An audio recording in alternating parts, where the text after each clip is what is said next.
Issue 7 and 8 of Combat Patrol. The Termagants and Ripper Swarm are ready to play.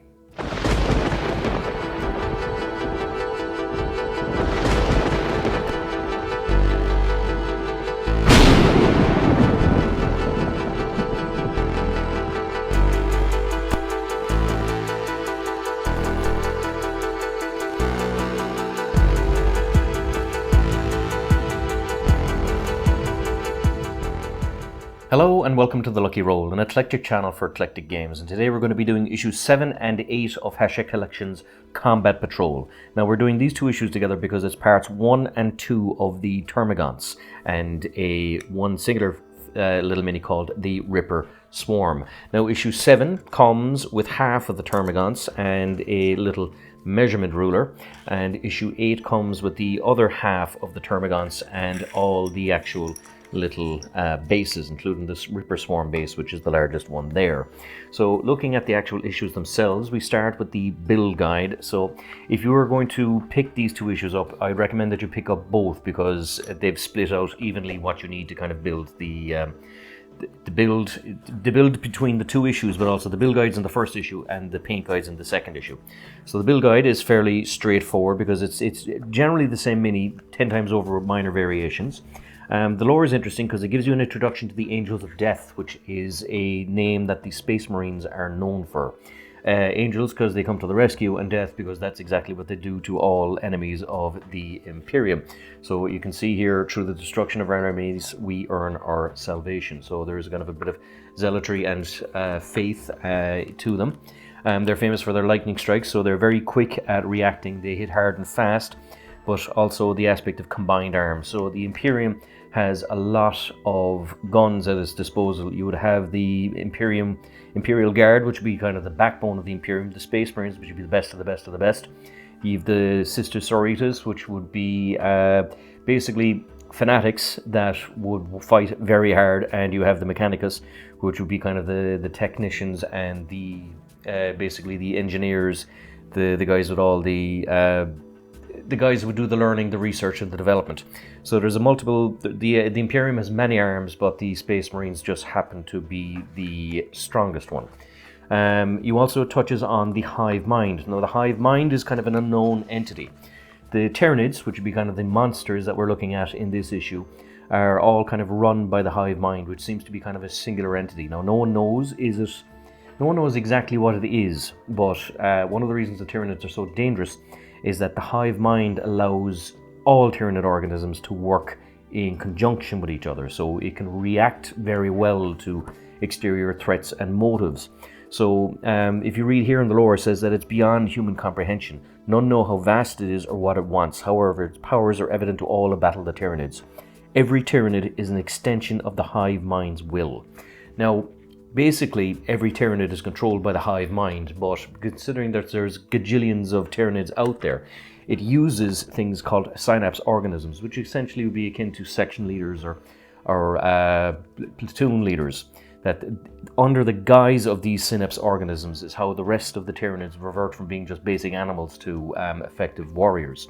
So the exact nature of the Hive Mind is a complete mystery to humanity. Some claim that the alien sentience is a god, whilst others maintain it is a collective intelligence or psychic presence. In truth, it is so alien as to be unknowable. It cannot be understood or reasoned with. All it does is it eats, and of course there's a coordinated assault. So because every Tyranid is an extension of the Hive Mind, it works very well in conjunction with each other, which makes it a very, very dangerous enemy. So there's a list of synapse organisms here, which would be kind of the leaders of the Tyranids. So you've got things like, say, the Neurotyrant, which is basically unleashing a faction of the Hive Mind's vast psychic might as a weapon. You have the Tervigons, who are kind of like command tanks, and the Tyranid warriors, who would operate in elite broods. And what we have here are the Termagants, but these would be kind of more elite warriors. You have a cool little story here called Decapitation, and this is one of the things I really enjoyed in the other magazine series, is they had a lot of little short stories that just give you a kind of a taste of the actual universe, you know. Nothing too heavy, but a nice, fun, enjoyable little read to kind of distract you, or if you're in the car on the way home and you want to read this before you kind of sit down and paint on it. You have a how to play guide here, again using the ruler that you got in with the actual issue, and these are more handy than you may think.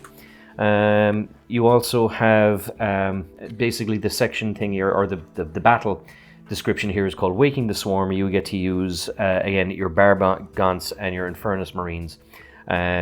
Just basically kind of having a...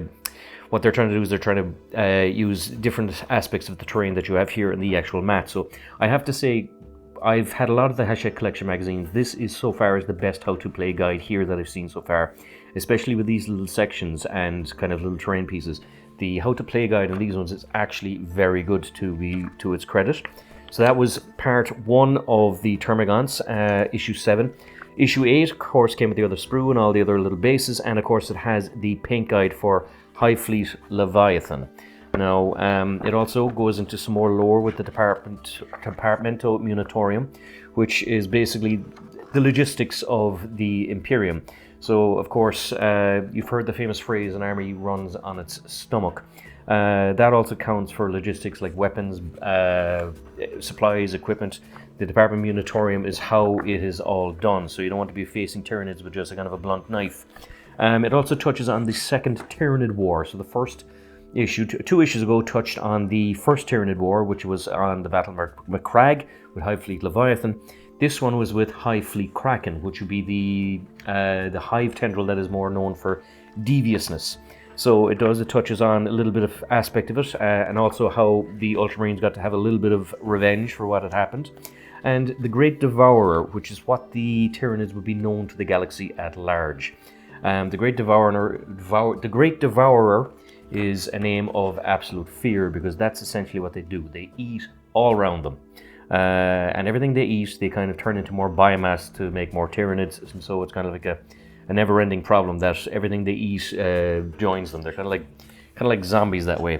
And it gives you the ideas of the death of a world, that they will invade, they will overwhelm because they just completely outnumber it, and then they consume. They will eat everything on that world, leave the world, and go on for more worlds to actually consume and eat. So we have here the Termagants, which are the soldiers or monsters you get with this particular issue, and it gives us into some more basics in terms of charging and combat for your new minis, and a new scenario which is just called Ambush Predators. So you got the Infernus squad trying to work against both the Von Rhine Leapers and the Termagants that you have just gotten in this issue. The next issue, of course, will have paints, and we'll have the Librarian and Terminator armor. But before we do that, let's have a look at the miniatures we get. So these are the Termagants. So again, they're basically your basic Tyranid trooper. Now, again, I've gone for the kind of, I was inspired more by the kind of the xenomorph alien type of vibe rather than High Fleet Leviathan or Kraken. But that's the great thing about this hobby, is you can kind of color any way you want. So again, they're fun little models. They're very easy to put together. They're all push fit, and I just grabbed 10 Termagants, but there is small variations between them, but largely it's a kind of a horde army, so you won't see massive differences with them. So sometimes it does happen that you kind of feel a bit death by repetition when it comes to painting horde armies, that you're painting the same mini over and over and over again. So if you do choose a paint scheme for your Tyranids, I would suggest that you kind of pick an easy one. Now obviously if you come into kind of leaders or synapse creatures, you can kind of go into great detail. I mean, they are beautiful models and they're fun to paint, and they're actually quite easy to paint. But because there is so many of them, I would suggest, again, just take a nice simple color scheme so that your heart isn't broken when you're kind of 10 Termagants deep into your army. So again, these are the actual 10 Termagants that you get over the 2 issues, and like there's small variations between them, but again, if you go into batch painting mode, that's quite cool. And you do get a little Ripper Swarm, which I thought was actually pretty cool. I know these are fun little minis, but I actually love these little guys. They're kind of like I don't know, little gremlins, or kind of, just tiny little monsters that skitter along and eat anything in their path. And I just thought the actual model design here is pretty cool, because they're kind of like little worms from Tremors or something. They skitter out there and they just fucking bite you in the rear whilst the Termagants are assaulting you from the front. But again, a really cool little issue. If you bought 2 of them, or even 3 of them each, you could have a nice huge Termagant little army, and it is a horde army, and you would get 3 sets of Rippers.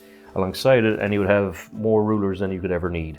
So that, ladies and gentlemen, was issues 7 and 8 of Hachette Collections Combat Patrol. Join us next time when we look at the paint issue, and again after that when we look at the librarian. So until next time, this is Sean, signing off.